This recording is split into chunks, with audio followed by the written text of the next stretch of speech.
The sole purpose of level 1 wards are to track the enemy jungler in competitive play, and in solo queue as well. And the most common wards that you will see are by mid laners, which can be either here or here. Entrances to block or to at least see invades, and bot lane wards, which could be here and here.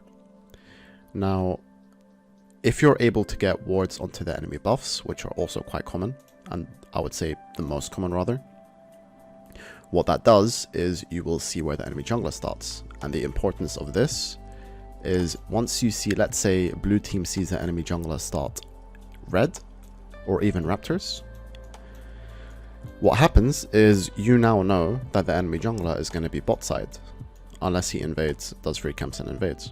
But most of the time, it means that the enemy jungler is going to be bot side. And that makes it very easy for bot lane to play.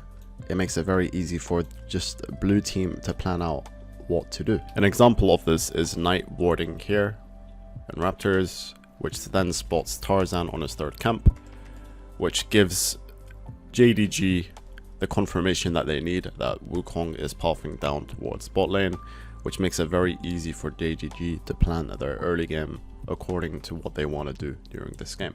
As they now know from this ward, Tarzan will be bot side. So JDG used the ward to get information about Wukong, but they didn't try to be proactive with it. G2 on the other hand constantly looks to be proactive in the jungle, so level 1 warding is very important for them. So currently in this game, G2 has already warded the red buff of Mad Lions. So right now Elyoya is sitting on a ward and she's gonna clear it, but it's gonna be very late. Caps is a lot stronger than Niski level 1 since he took bone plating. He also has fleet, which allows him to win out in the long term. So if they take an even trade, Caps wins because of fleet, which allows him to get the late Raptor ward. Now what ended up happening was that Caps, because of this ward that he placed on Raptors, he jumped over the wall onto Niski, got a really good trade-off, and he wants to play very aggressive this game. Why? Because of bot lane matchup. This bot lane matchup, Kalista Lissandra versus Ezreal Rakan, will always have Prowl. And in competitive, you always want to use your Prowl to create advantages, especially in the early game, especially with champions like Kalista. So if you look at bot lane, we will see that they clearly have Prowl as the matchup dictates. Yike goes for an invade because they saw him on top side. They know he was pathing down towards bot side. They want to play for the scrump here. So he disengages, Yike disengages, he waits for his team to be able to catch up to him. Now G2 has a few plays that they can do after the scrump. Either they can play on the bounce back because bot lane wave is going to bounce back into them and the enemy bot lane is going to have to crash it. Or if we look at mid lane right now, we can see that Niski is really low and they can force a dive here.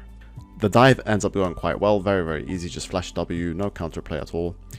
And the only mistake is that Mickey X goes in top side direction for some reason. So he walks back through mid rather than going down in this side. When we see Rakan, he sees Rakan bot side and he ends up training a kill for it. He should never walk here because they already have the information that Sejuani is top side. So they should never trade this 1-for-1.